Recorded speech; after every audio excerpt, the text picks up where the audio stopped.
याद रखना प्यारे, जिन्होंने अपनी माँ का सम्मान किया, संसार में खुशियां भी केवल उन्हीं के जीवन में आती है। माँ क्या है? आज यदि माँ की बात करें प्यारे, जिस राम जी ने चित्रकूट की भूमि पर कहा कि दोष दे जननी जड़ते ही जिन गुरु साधु सभा नहीं से, आज लोगों ने क्या किया? बोले राम की माता कैकेयी को अपयश लगा दिया और इतना अपयश दे दिया प्यारे कि किसी भी भारत की नारी ने आज तक अपनी बेटी का नाम कैकेयी नहीं रखा। किसी भारतीय नारी ने आज तक अपनी बेटी का नाम कैकेयी नहीं रखा। क्यों? क्या कैकेयी का नाम कलंकित हो गया? याद रखना माताओं, कैकेयी समाज में निंदनीय नहीं है। हो सकता हो कि आपकी दृष्टि में कैकेयी का अपराध हो, लेकिन कैकेयी समाज में निंदनीय नहीं है। साधुओं की दृष्टि से कैकेयी समाज में वंदनीय है। क्यों? यदि मां कैकेयी ना होती तो ईमानदारी से बताना, विवाह के बाद क्या होता? राम जी का राज तिलक हो जाता। आज शंकर भगवान ने कहा देखो भगवान, एक कैकेयी जो है क्रिया बन गई है। क्रिया क्योंकि ज्ञान सत्य कौशल्या सुमित्रोपासनात्मिका और क्रिया सत्य कैकेयी और वेदो दशरथो नृपा।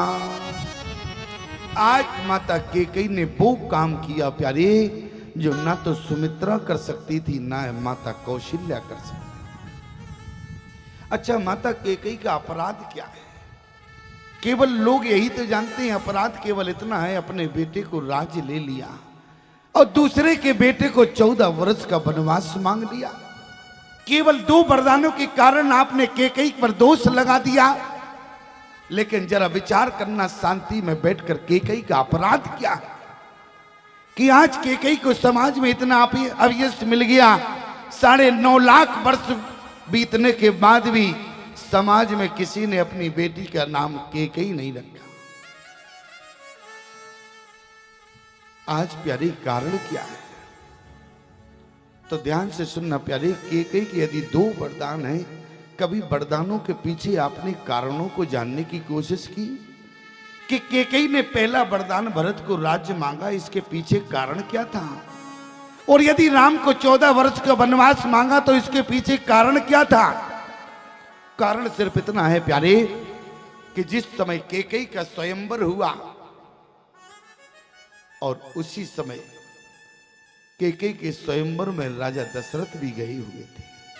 राजा दशरथ को शिकार करने का बहुत शौक था और राजा दशरथ शिकार के लिए निकले और वहां कैकेयी भी जो है भवानी के पूजन के लिए जा रही थी।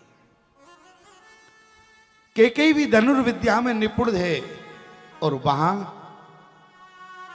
राजा दशरथ ने एक दंपति हिरण हिरनी को देखा, धनुष पे बाण चढ़ा के छोड़ दिया। वहां कैकेयी ने देखा कि हमारे पिता के राज्य में कौन ऐसा आ गया जिसने बाण छोड़ा दंपति के ऊपर। कैकेयी ने भी एक बाण छोड़ा कि दशरथ के बाण के 2 टुकड़े हो गए। राजा दशरथ ने अपने सारथी से पूछा, आज तक किसी की हिम्मत नहीं हुई कि हमारे बाण काटने की, कौन है यहां पर जिसने हमारे बाण के 2 टुकड़े कर दिए? सारथी ने कहा कि महाराज, जिस राजकुमारी के आप स्वयंवर में आए हो उसी राजकुमारी ने के बाण ने आपके 2 टुकड़े कर दिए। राजा दशरथ स्वयंवर अगले दिन था, लेकिन संध्या काल में कैकेयी के पिता के पास पहुंचे। मैं आपकी बेटी से विवाह करना चाहता हूं, मैं आपकी बेटी का हाथ मांगना चाहता हूं। उसी समय कैकेयी के पिता ने कहा कि राजन, तुम्हारे रघुकुल में वचन की बहुत मर्यादा है। प्रमाण, रघुकुल रीत सदा चली आई और प्राण जाए बर वचन न जाई, इसलिए तुम मुझे केवल एक वचन दे दो। राजा दशरथ ने कहा, क्या वचन चाहते हो? उसी समय राजा दशरथ ने कहा, तो कैकेयी के पिता ने कहा कि राजन, मैं सिर्फ इतना वचन चाहता हूं कि हमारी बेटी कैकेयी के गर्भ से जो संतान होगी वो अयोध्या के सिंहासन पर बैठेगी। माता कैकेयी के पिता का वचन दे दिया राजा दशरथ ने। और आज प्यारे मंत्रा ने भले ही एक रात में कई कथा सतसौत की 100 सौतों की कथा सुनाई, लेकिन प्यारे जिस समय केकई से कहा कि केकई तुम जरा उस समय का वचन याद करो, तुम्हारे पति ने क्या कहा। लोग कहते हैं यदि केकई के कारण सुमित्रा कौशल्या विधवा हुई तो याद रखना प्यारे, नारी के जीवन में विधवा शब्द बहुत खराब होता है। कोई नारी नहीं चाहती हमारे जीवन में विधवा सुनने को मुझे मौका मिले। क्यों? नारी सब कुछ बर्दाश्त कर सकती है, लेकिन जिस दिन नारी के जीवन में पहाड़ गिरता है वो दिन नारी को बर्दाश्त नहीं होता। याद रखना प्यारे, आज यदि केकई के कारण माता कौशल्या सुमित्रा विधवा हैं, तो माता कौशल्या और माता सुमित्रा कई साल पहले विधवा हो जाती यदि केकई देवासुर संग्राम में ना गई होती। क्यों? याद रखना माताओं, माता केकई देवासुर संग्राम में अपने पति दशरथ के साथ थी, लेकिन उस समय किस पद पर थी? बोले पति की सारथी बनी हुई थी। और जो पत्नी अपने पति की सारथी बनती है, तो याद रखना माताओं, जो पत्नी अपने पति की जीवन में सारथी बनती है तो पति का विकास होता है। जो पत्नी अपने पति के साथ स्वार्थ से रहती है वहां पति का विनाश होता है। इसलिए जीवन में अपने पति के साथ कभी स्वार्थ मत रखना, सारथी बनकर रहना। हमारी केकई माता सारथी बनकर गई और आज राजा दशरथ के प्राणों की रक्षा देवासुर संग्राम में करने वाली माता केकई थी। आज विचार करना प्यारे, केकई को याद आया पहला वचन, इसलिए आज अपने पति से क्या कहा? सुनो प्राण प्रिय बाबत जी का, सुनो प्राण प्रिय बाबत देव एक बरत टीका,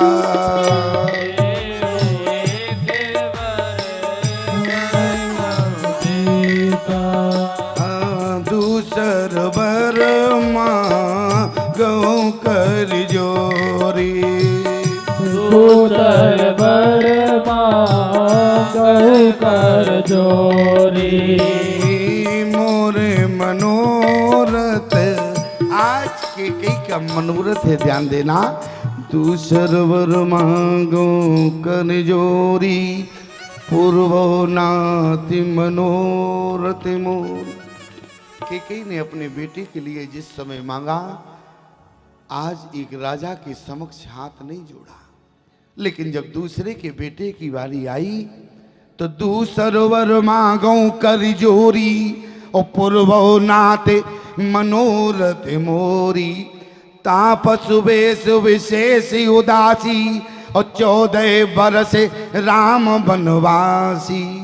याद रखना माताओं, आप जिस समय शिवालय में जाती हैं या भवानी के यहाँ जाती हैं तो आप अपनी संतान के लिए भवानी के आगे हाथ जोड़ती, लेकिन याद रखना माता केकई ने अपने बेटे के लिए हाथ नहीं जोड़ा।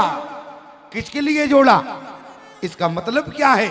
बोले भरत राजा बने या ना बने, लेकिन राम को 14 वर्ष का वनवास अवश्य मिलना चाहिए। और आज जिस समय केकई के कारण क्या था? आज केकई ने सोचा भले ही आज जीवन में बेदब्यता लग जाए, लेकिन पति की कीर्ति को कलंकित नहीं लगना चाहिए।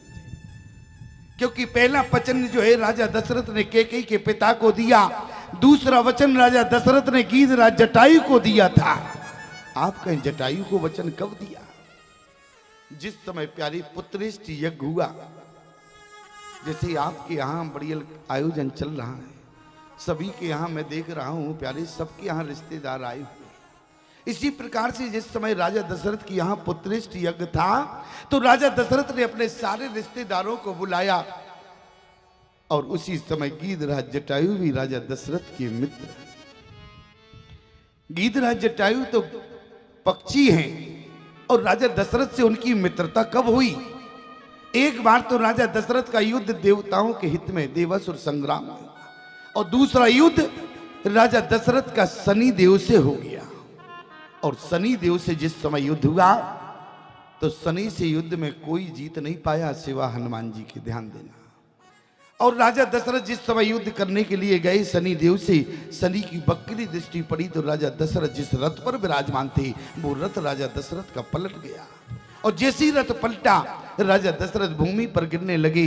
गीधराज जटायु ने अपनी गुफाओं से देखा कि लगता है कि कोई भूमि पर गिर रहा है। गीधराज जटायु दौड़ कर गए और राजा दशरथ को अपनी गुफा अपने पंखों में भर लिया, जमीन पर लेकर आए।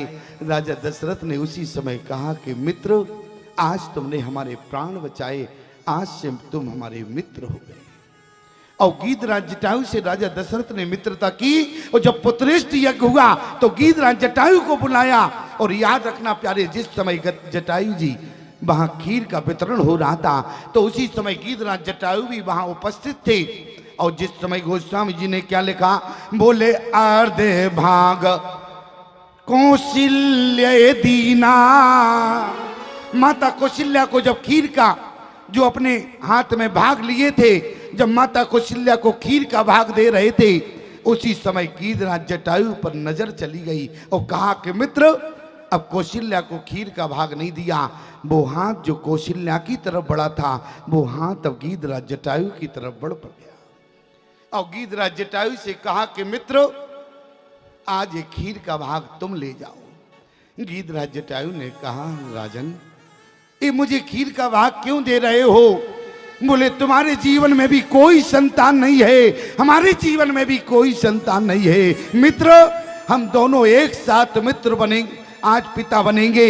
याद रखना प्यारे, मित्रता का सिद्धांत क्या कहता है। जे न मित्र दुख होए दुखारी, अति नहीं बिलोकत पातक भारी। निज दुख गिरी सम रज कर जाना, मित्र के दुख रजो मेरो समाना। अपनी दुख को भूल जाए लेकिन मित्र का दुख समय से याद आ जाए। कहा कि मित्र, तुम्हारे जीवन में कोई संतान नहीं है, यदि तुम एक खीर का भाग पहले तुम ले जाओ। गीधराज जटायु ने कहा कि मित्रों, यदि मैं खीर का भाग ले जाऊंगा तो हमारे यहाँ संतान नहीं होगी। बोले क्यों? क्योंकि गीध के यहाँ गीध ही होगा, जिससे समाज का कल्याण नहीं होगा। इसलिए राजन, मैं खीर का भाग नहीं चाहता। लेकिन मित्र दशरथ ने कहा कि जटायु, तुम्हें खीर का भाग लेना पड़ेगा। आज दोनों मित्र एक साथ पिता बनेंगे। लेकिन गीधराज जटायु ने खीर लेने से मना कर दिया। और याद रखना प्यारे, आज मित्रता का सिद्धांत है, आज मित्रता में स्वार्थ हो गया। क्यों? आज की मित्रता में स्वार्थ हो गया। पहले की मित्रता जो थी वो पाठशाला से शुरू होती थी, लेकिन आज की मित्रता दारू के ठेके से शुरू होती है। पहले की मित्रता विद्यालय से शुरू होती थी, आज की मित्रता एक पान की दुकान से शुरू होती है। जब तक दारू का नशा रहता है तब तक मित्रता रहती है, जब तक पान मुख में रहता है तब तक मित्रता रहती है। पान जहां खत्म हो गया वहां मित्रता भी खत्म हो जाती है। याद रखना प्यारे, लोग तो गुरु भी बनाते हैं तो स्वार्थ से बनाते हैं। आप कहेंगे स्वामी जी, लोग गुरु बनाते हैं स्वार्थ से? किसी के यहाँ जाओ, बड़े पीछे पड़ जाते हैं। बोले स्वामी जी, आपकी हम दीक्षा लेंगे।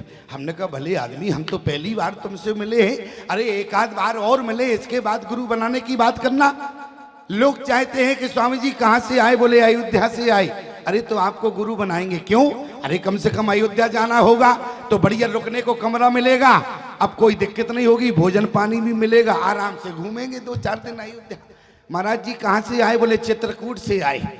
बोले तो दीक्षा लेना चाहते हैं। अच्छा, पहले तो एक गुरु हुआ करता था, अब लोगों के कई गुरु हैं। क्यों? अच्छा, अब लोगों से पूछना क्या कहते हैं? बोले वृंदावन वाले गुरुजी आए थे, अयोध्या वाले गुरुजी आए थे, चित्रकूट वाले गुरुजी आए थे। अब पता नहीं इनके जीवन में कितने गुरु हैं। अच्छा, एक बात आपसे पूछना चाहते हैं, पिता कितने होते हैं? पिता एक होते हैं। ये धर्म मंच है, मुझे कहना नहीं चाहिए, लेकिन मैं इस बात का खंडन करता हूं। लोग धर्म मंच से क्या कहते हैं? कहना तो नहीं चाहिए लेकिन कहना पड़ रहा है, क्योंकि हम कई लोगों के घर जाते हैं। ये कौन है? ये पापा है। अच्छा, ये कौन है? ये बड़े पापा हैं। अच्छा, ये कौन है? ये छोटे पापा हैं। अब समझ में नहीं आता पापा कौन है। क्यों? ये शब्द अच्छे हैं क्या? कभी विचार किया? लेकिन देखो समाज में चल रहे हैं। इस संस्कार डालने वाला कौन रहा? हम और आप नहीं तो कहां बच्चे से। लेकिन जरा ध्यान देना हमारी बात पर। अरे पिता पिता हुआ करता है, और क्या पिता का पद कोई ले सकता है क्या? इसी तरीके से गुरु गुरु होता है, गुरु का पद कोई नहीं ले सकता। महाराज तो सब हो सकते हैं प्यारे, लेकिन गुरु केवल एक हुआ करता है। ध्यान देना। और आज लोग यदि गुरु बनाते हैं तो स्वार्थ से बनाते हैं, लेकिन गुरु बनाने में कभी स्वार्थ नहीं होना चाहिए। एक जगह हम कथा करने गए, एक व्यक्ति हमारे वैसे पीछे पड़ गया, बोले स्वामी जी आपको गुरु बनाना चाहते हैं। हमने कहा भले आदमी इतनी जल्दी क्यों गुरु बनाना चाहते हो? एक काम करो, अगली बार आवे तुम्हारे क्षेत्र में, इसके बाद तुम दीक्षा की बात करना। बोले नहीं नहीं, दीक्षा तो अभी देना पड़ेगा। हमने कहा इतनी जल्दी क्यों? बात क्या है? बात मामले को समझा। हमने कहा बेटा ये बताओ, तुम हमारी दीक्षा इतनी जल्दी लेना चाहते हो, कारण क्या है? अरे बोले स्वामी जी क्या बतावें, हमारे यहाँ गुंडे बहुत है और हम गुंडों से परेशान हैं। तो हमने कहा हम क्या गुंडों से लड़ने जाएंगे क्या? अरे तुम गुंडों से परेशान हो, अरे तो हम क्या कर सकते हैं? और दीक्षा से समाधान कैसे होगा? यदि तुम्हारे जीवन में गुंडे हैं और तुम गुंडों से परेशान हो तो दीक्षा से समाधान कैसे होगा? बोले स्वामी जी हम बताएं। हमने कहा बताओ। बोले जब हम आपकी दीक्षा ले लेंगे। हमने कहा फिर? बोले हमारे यहाँ गुंडे बहुत है, गुंडे आते हैं, कहते हैं पान लगा, तो हम पान लगाते हैं, और कहते हैं नालायक तुलसी छाप तमाकू डालना, तो बोले हम तुलसी छाप तमाकू डालते हैं। तो बोले स्वामी जी क्या करें, उनको पैसा तो देना नहीं होता है, वहीं पर पान चबाते हैं और उसी दुकान के नीचे थूक देते हैं। कहते नालायक झूठ बोलते हो, इसमें तुलसी छाप तमाकू थी क्या? तो बोले स्वामी जी पैसा तो देना नहीं होता है, पान खा के वहीं थूक कर चले जाते हैं। हमने कहा तो दीक्षा से समाधान कैसे होगा? बोले आपकी कथा से लोग प्रभावित हैं यहाँ, और जब हम आपकी दीक्षा ले लेंगे और गुंडा आएगा पान लगा, और जब हम आपकी दीक्षा ले लेंगे तो आपका एक फोटो पान की दुकान में लगा देंगे। हमने कहा बेटा फिर क्या करोगे? बोले जैसे ही गुंडा आएगा, गुंडा कहेगा पान लगा, तो हम पान लगाएंगे, और जैसे ही वो कहेगा तुलसी छाप तमाकू डालना, तो हम तुलसी छाप तमाकू डालेंगे, और जैसे ही वो कहेगा नालायक झूठ बोलते हो, इसमें तुलसी छाप थी, तो बोले हम उस गुंडे को विश्वास दिलाएंगे। हमने कहा भले आदमी कैसे विश्वास दिलाओगे? बोले जो आपकी फोटो लगी है ना, गुरु कसम तुलसी छाप गुरु कसम 365। हमने कहा गजब हो गया, हमें ही दाव पे लगा दोगे। देखो ऐसे ऐसे लोग मिलते हैं, तो ईमानदारी से बताओ गुरु का कल्याण होगा या शिष्य का कल्याण होगा? ना तो गुरु का कल्याण होगा, ना चेलों का कल्याण होगा।